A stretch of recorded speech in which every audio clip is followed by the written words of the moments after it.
Is this just a misunderstanding? It would seem strange to me that at this point in the pandemic that this kind of issue would come up now. Oh, look, I don't think it is a misunderstanding. I think it's complacency and to some degree arrogance on the part of management. I note, a little while ago that the community got very concerned about the message on vaccination and certain vaccinations.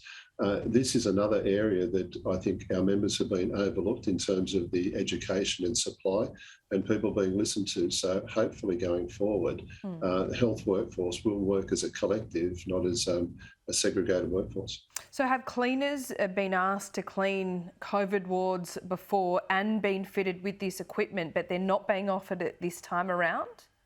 No, it's been, I think, haphazard right the way through. We've had cleaners working in COVID wards who have not been vaccinated. We've had cleaners working there who have not had fit testing done. So I think it's been a general oversight. And now that it's been raised, and unfortunately had to be raised through an industrial dispute, I think this could have been worked out a lot easier. And all going well, as I said this afternoon, I think we can get back to what we should be doing. So why wasn't it worked out months ago? To be honest with you, and I hate saying this, but I think it's the arrogance of the management. Everyone's got a lot of pressure on them. I appreciate that at the moment. But the reality is, listening to cleaners, who are a very important part of the health workforce, needs to be done. And sometimes I think that oversight is there, and that's what's led to this situation. So what are they asking for? They're asking for masks to be properly fitted. They're asking for all the protective equipment that would go to doctors, or is it something more? No, that's absolutely right. And, one of the comments was put to me is that, well, they go into these COVID wards, but, as long as they keep 1.5 metres, they should be okay. Well, should's not good enough. And as we all know now, Delta is vastly different to what we saw last year. And so 1.5 metres may not be okay. So it's really educating and bringing people with you as opposed to segregating a workforce. So I think there's confidence building, and if they can bring confidence into the workforce, people can come together well. But if they're worried about taking a COVID-19 to their other work colleagues, to their families, to the community, which is a big part of the concern of our members, and that's why they want to have showers at the end of work, to be able to make sure that they're not going to be passing this on to their loved ones or the community in general. Are all your members vaccinated now? As much as we know, there's certainly been an uptick. It's been slow, as everybody knows. The rollout has just not been where it needs to be. Particularly, our members would be 1As and 1Bs. But up until recently, no. But I think there is a big push on now to ensure that anyone who wants to be vaccinated will be vaccinated. Okay, but you're not supportive of making it mandatory, because that was what was decided at National Cabinet?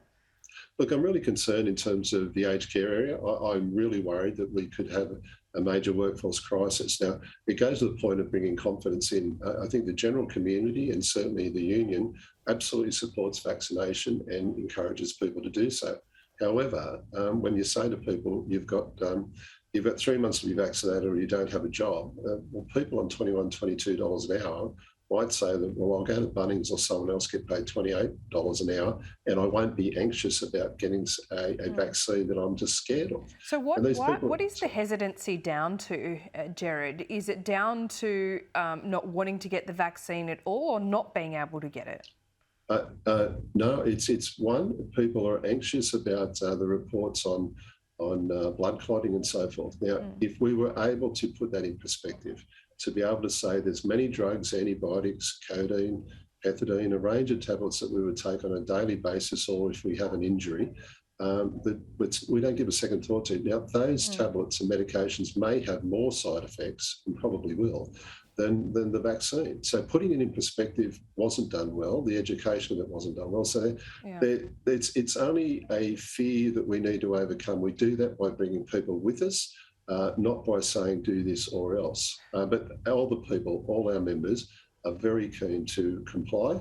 They just need their fears sort of taken care of. Okay, so how does this work then? If National Cabinet's decided that everyone in aged care needs to be vaccinated by September, and you're saying, well, they need to have a choice here, are they going to be forced? Have you seen people leave the workforce? Oh, absolutely. We're getting people coming to us on a daily basis saying, I'm not necessarily staying.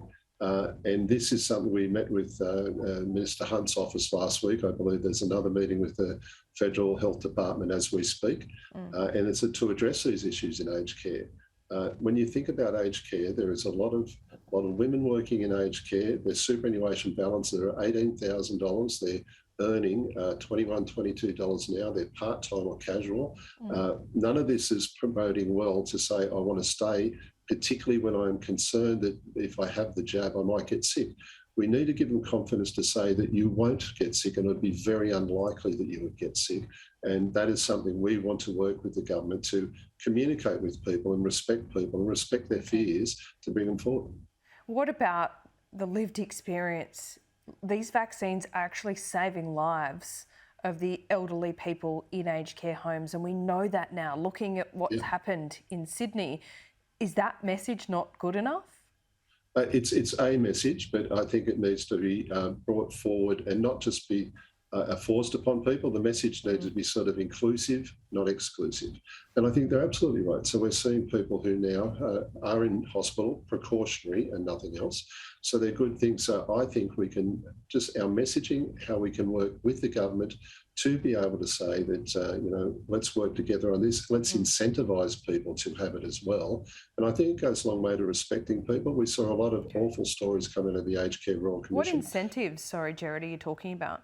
Oh, well, a simple incentive is to have a wage increase from $21 an hour to probably $25, $26 an hour. Having that engagement with people to say that we do really respect what you're doing. You are a vital part of a vulnerable industry, and we need your help. And I think that would be a very good way of going forward.